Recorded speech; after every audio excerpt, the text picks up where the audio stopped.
Hello friends, welcome to my YouTube channel. तो आज के हम वीडियो में कवर करेंगे कि कैसे इकोनॉमिक्स एक science of scarcity and choice है। प्रीवियस वीडियोस में हमने कवर किया था कि कैसे इकोनॉमिक्स एक साइंस ऑफ वेलफेयर है और इकोनॉमिक्स एक साइंस ऑफ वेल्थ है। ठीक है, तो without any further delay let's start with the video today. So let me read this third point. The welfare definition of economics explained only the material aspects of welfare. तो हमने पिछली video में discuss किया था कि जो economics as science of welfare है उसको सिर्फ क्वांटिटेटिव टर्म्स में ही ले रहे थे, मटेरियल टर्म्स में ही ले रहे थे। ठीक है, तो but people want both material goods and non material services. तो अब ऐसा तो नहीं है हमें सिर्फ मटीरियल गुड्स चाहिए, हमें नॉन मटीरियल सर्विसेज भी चाहिए।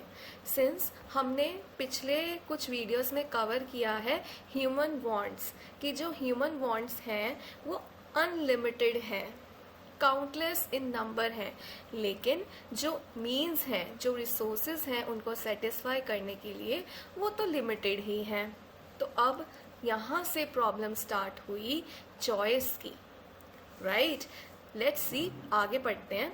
Since resources available with every individual और सोसाइटी आर स्कार्स, हमें पता है जो रिसोर्सेज हैं जो हमारे पास अवेलेबल हैं। देखो रिसोर्सेज में क्या हो गया ना, बहुत सारे किसी भी कमोडिटी को और गुड्स को प्रोड्यूस करने के लिए, हमने ये पिछली वीडियोस में डिस्कस किया है, प्रोड्यूस करने के लिए रिसोर्सेज की ज़रूरत होती है, जैसे लैंड हो गया, लेबर हो गया, कैपिटल हो गया, है ना। तो उन रिसोर्सेज की बात यहाँ पे की गई है। तो वो उनकी जो सप्लाई है ना, उनकी जो सप्लाई है वो अनलिमिटेड तो नहीं है, लिमिटेड है। ठीक है, तो अब देखो विद एवरी इंडिविजुअल और सोसाइटी आर स्कार्स। ठीक है, scarce means they are limited, और people try to achieve their goals by alternative use of these resources which they do by making appropriate choice. तो अब जो people हैं इन अपने जो goals हैं, मतलब अपनी human ends और human आप कह लो wants हैं, उन्हें पूरा करने के लिए उनको alternate use करते हैं resources का। ठीक है, और choice करते हैं। ये वर्ड्स बहुत इंपॉर्टेंट है। सो इकोनॉमिक्स को कैसे ट्रीट करने लग गए, science of scarcity and choice, very important.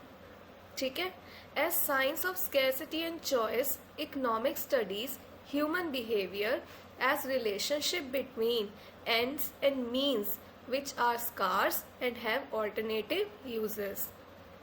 तो मैं पेन चेंज करती हूँ, तो मैं आपको ये डेफिनेशन समझाती हूँ कि एज साइंस ऑफ स्कैर्सिटी, तो as science of scarcity and choice economics क्या स्टडी करती है, ह्यूमन बिहेवियर की जो रिलेशनशिप बताती है ह्यूमन एंड्स में। अच्छा, एंड्स मीन्स यहाँ पे ह्यूमन वांट्स ही हो गया।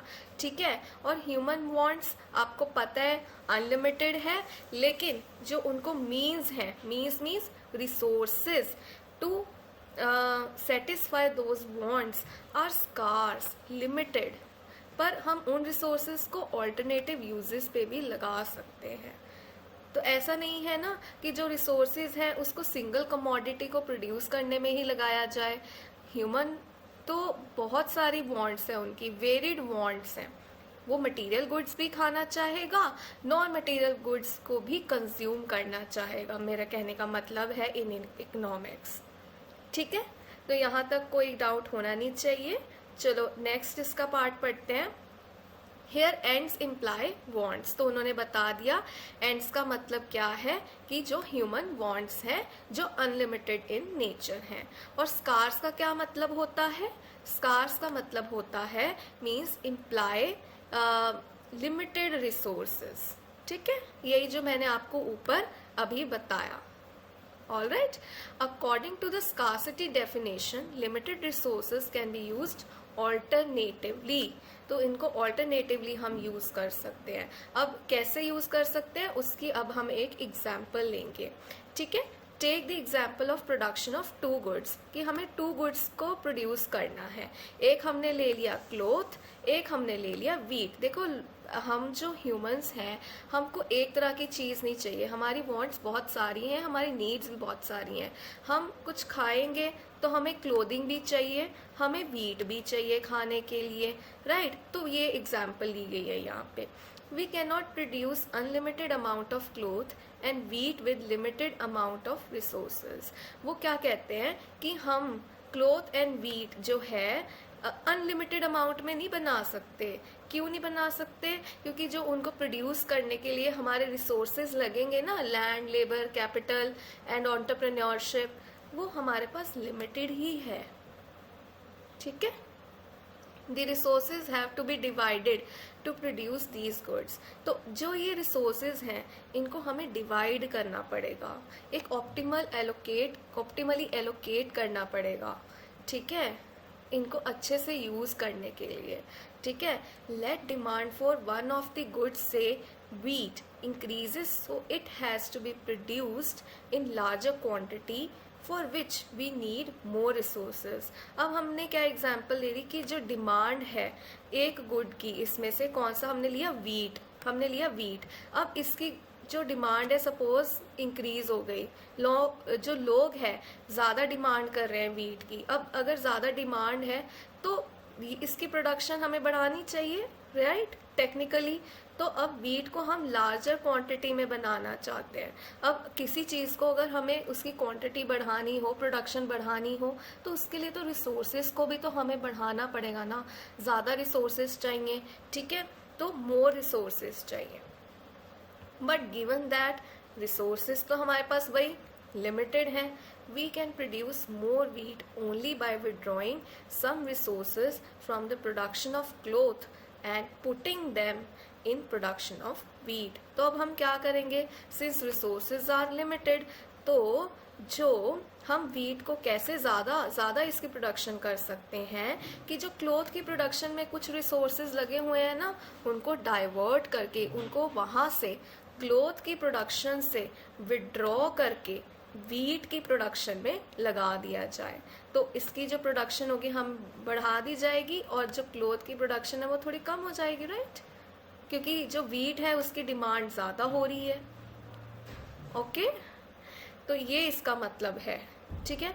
As a result cloth production will fall, और वही मैंने आपको चीज़ बताई कि जो क्लोथ की प्रोडक्शन है वो गिर जाएगी और जो वीट की प्रोडक्शन है वो क्या हो जाएगी?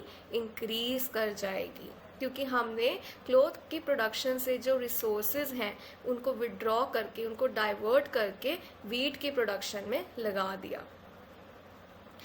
अब हमारे पास 2 ऑल्टरनेटिव्स हैं। क्या ऑल्टरनेटिव्स हैं?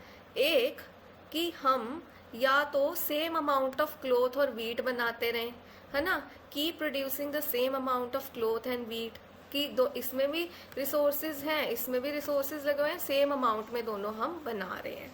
एक हम क्या कर सकते हैं, हमारी प्रॉब्लम के अकॉर्डिंग कि डिमांड जो है वीट की ज़्यादा है तो हमें वीट को ज़्यादा प्रोड्यूस करना पड़ेगा, तो हम क्या कर सकते हैं? दूसरा हमारे पास चॉइस है कि produce more wheat due to increase in its demand, thereby decreasing some amount of cloth. तो अगर हमें किसी की जो प्रोडक्शन है वो ज़्यादा करनी है, इंक्रीज करनी है अकॉर्डिंग टू डिमांड, तो दूसरा जो कमोडिटी है जैसे क्लोथ है उसकी प्रोडक्शन को हमें कम करना होगा, क्योंकि उसमें से रिसोर्सेज को डाइवर्ट करके हम वीट में डाल रहे हैं, वीट की प्रोडक्शन में डाल रहे हैं बेसिकली। तो यही है कि ये जो इकोनॉमिक्स है ये एक साइंस ऑफ स्कार्सिटी है, कि हमारे पास जो रिसोर्सेज है ना वो स्कार्स हैं, लेकिन जो चॉइसेस हैं हमारे पास हैं कि हम कुछ ऑल्टरनेटिव यूजेस में लगा सकते हैं। वो मैंने आपको एग्जांपल बताई क्लोथ एंड वीट की, ठीक है। तो ये इसका मीनिंग है।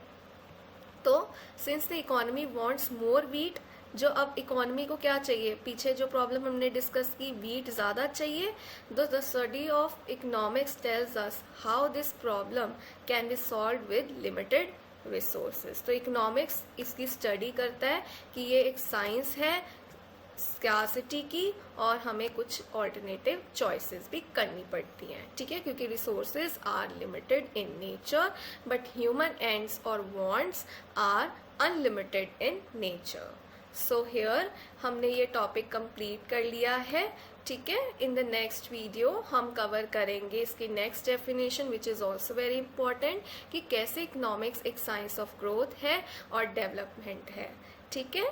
Till then take care, goodbye and have a nice day.